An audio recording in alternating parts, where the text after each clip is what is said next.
Alright guys, magandang umaga. Andito na naman tayo sa City Hall. 2 days po sa ating meeting tungkol din sa lupa.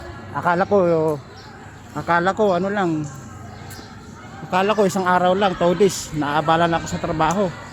Alas 8 ang meeting namin, tapos alas 9 na. Kaya guys, pasensya na kayo. Hindi ako masyado nakapag-upload ng videos kasi naisikaso ko to. Naka-upload lang ko kahapon siguro mga 5-6 lang. Ngayon hindi natin masusulit kasi meeting na naman. Ngayon hindi na ako maliligaw guys kasi nga alam ko na kung saan yung meeting place. Right? Ay nako. Late nga lang ako sa meeting guys. Ito. Hindi na tayo maliligaw. Ayan nga so tingnan mo yung dating ko. Tingnan mo yung dating ko. Akala mo airborne. Naka-combat shoes, naka-airborne jacket, naka-navy. O di ba? Nakita niyo naman. Alright. Kahapon nga, nakita mo naman, ligaw-ligaw tayo sa meeting place. Ikot na ng ikot sa isang building, nakadalawang ikot ako. Bago ko nasundan, andun lang pala sa session hall sa taas. Ngayon, hindi tayo maliligaw. Kaya lang malaking abala kasi nga, yung trabaho natin sa bahay, nagtambak gawa ng meeting na to. Pero last day na to. Last din na to guys. Alright.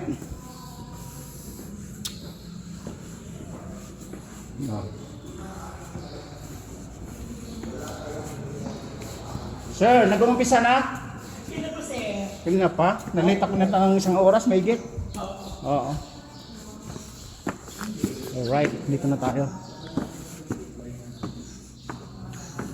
Alright guys, ito na tayo.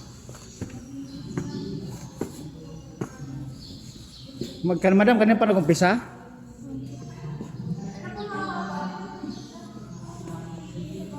May isang oras na nag-umpisa? Apo. Hindi na ako pipirma? Hindi mo magpipirma po kayo? Kukuha niyo po. Sa ano? Sa phase 1 mil? Dito Sa barera, oh. Ito? Apo. Phase 1 Ano po. pong pangalan niyo? Dexter. Victor. Ano? Brian Puentes nakalagay na. Yung pangalan niya. Yung pangalan ko talaga niyan kasi nilipat na sa isang ano yan, sa isang pangalan ko talaga na Dexter Sanyosa. Kaya ang dati kasi Brian Puentes kasi yun yung kasing barangay namin na naglilista mga iskin nun. Akala hindi na kami titira doon. Kaya yung Anong face ka sir? yung dalawang pangalan nandiyan nakaatas sa akin, Brian Puentes, Dexter Sanyosa, isa lang yun. Pero yung isa Asan lang si po Dexter? Diyan. Kasi ang pinirma diyan kahapon, Brian. Tapos iisa lang po yun. Alam naman na sa opisina yun, naka-computer na yun. Asan na yun? Basta pag Brian, yun yung etas nyo, yung original talaga.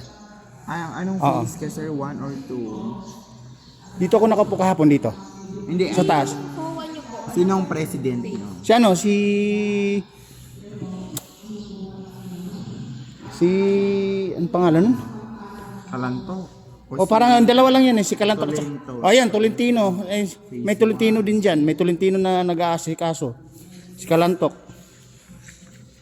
Ano pangalan? Ano pangalan sir? Nakalimutan ko yung mga pangalan eh. Ito magsulat ka na lang. Brian ba? Pe- Cortez?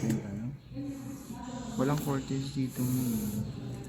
Parang may Cortez din kung Brian. Brian Puentes. Puentes. Oo.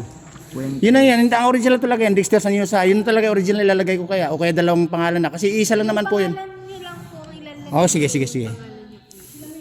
Kasi yata sa mga original ano. Okay, tingnan muna natin. Puente. Dexter. Brian Puentes nakalagay dyan. Ay, area ano ko. Kapitbahay ko ito. Okay, sulat. Anong face siya ma'am? Anong face siya? Phase 1 siya. Hmm. Lagay mo yung pangalan mo dito. Yan, Dexter na daw ilalagay ko. Yung original yata, madam. Kasi Brian Puentes yung nakalagay dati, di ba? Isa lang kako yun, yung sabi ko sa kanila. Yung nasa, Oo. Pangalan mo na lang. Pangalan ko talaga, Isa Sige. yun sa mga hindi ma-process, di ba? Oo. Sila yung pinicturean mo yung mga bahay na alam mong maralitang.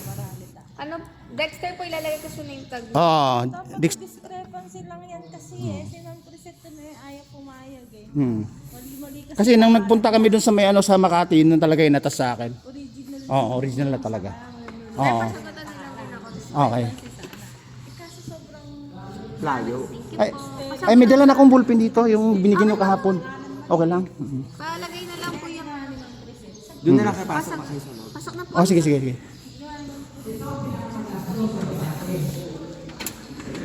Ito ang pinangagastos sa babae. Hindi lumalabas ng bahay na hindi natutubos. Nagpa-foundation, nag-make up, Guys, nakapasok na tayo. Nag-uumpisa na pala si session. Boss, mga boss, nauna kayo sa akin na. Advance talaga, no? So, tinignan niyo yung mga naging expenses. Next. Dati kami na dito, magsasakit lang kayo ng bigas. Mother, kumusta? Ay, buta niyo, di ba? Ayun, Starbucks na. Meron Okay. yung pick up po. Boss. Pick up po. Dito muna tayo kasi mahirap malang restriction. Patawag ka na. Yung kabila muna tayo, ha? Sir, kumusta? Mukhang maaga kayo dumating, ha? Ah. Dati kasi doon ako nakaupo. Ayun guys.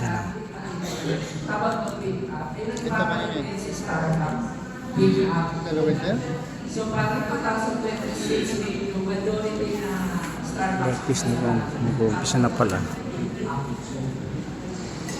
Ito, sasanapan ko na naman to. Okay, naiintindihan ninyo kung saan napupunta yung pera natin. Na kapag kita tayo, hindi natin namamalayan na gumagastos pala tayo nang wala sa plano. Okay, next. Serious na tayo. Babalik ko yung tanong ko sa inyo. Nakatungtong ka na ng edad, Okay. 4 years old pataas. Tanungin niyo ang sarili niyo. Nagbago na ba ang status ng buhay? Gumaan na ba ang inyong pamumuhay? Natupad niyo ba ang inyong mga pangarap? Alright Para guys. kayong iposin na parang na dyan sa buhay. Answeran portion na naman tayo. Dumating nga ang mga edad ninyo na edad 50 hanggang maging senior citizens na kayo, namumroblema pa rin kayo sa araw-araw nyo gastusin. Kung paano nyo masusustain ang inyong mga pangailangan. Wala kayong peace of mind. Pag natutulog na kayo, iniisip ninyo ano kami ang kakainin namin bukas. Ano kami ang pagbabayad ko bukas. Saan ko kami para ng kamay kukunin ang ibabayad ko sa eskwela ko.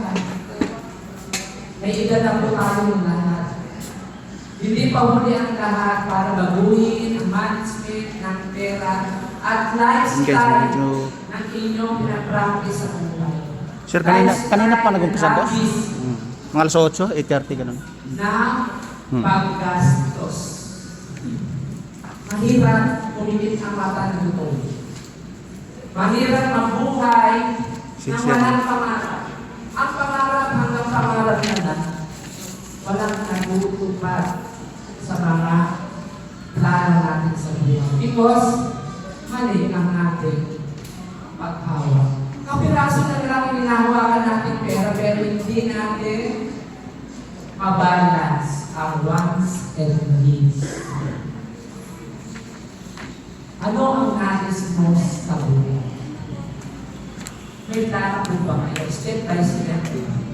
Gusto niyo po bang ikwento po ang buhay mo sa inyo? Para maging example lang. Kung paano. Ako kasi kaya ko ipagdibang sarili ko sa inyo na mayroon ako financial freedom. Hindi na ako yung problema sa pera. Pero ang problema yung pera sa akin. Share ko gusto niyo. Bibilisan ko lang yung kwento ko, pero may natin yung pulutin yung dapat yung pulutin. Dito pa kaya ba? Kasi tatayo ko dito sa harapan, mga aral, mamumutya, tapos nire-record kayo, pero sa sarili kong buhay, hindi pinaka-apply. Hindi naman ako magpaliwanag. Tama? Okay. Pare-pareho tayo mahirap. Ako, lumaki ako sa buhay. guys, mga alas 8:30 pala nag-uumpisa. Nilayasan kami ng nanay. Tapos medyo late na tayo. Alright, bababa ko muna guys. Babo.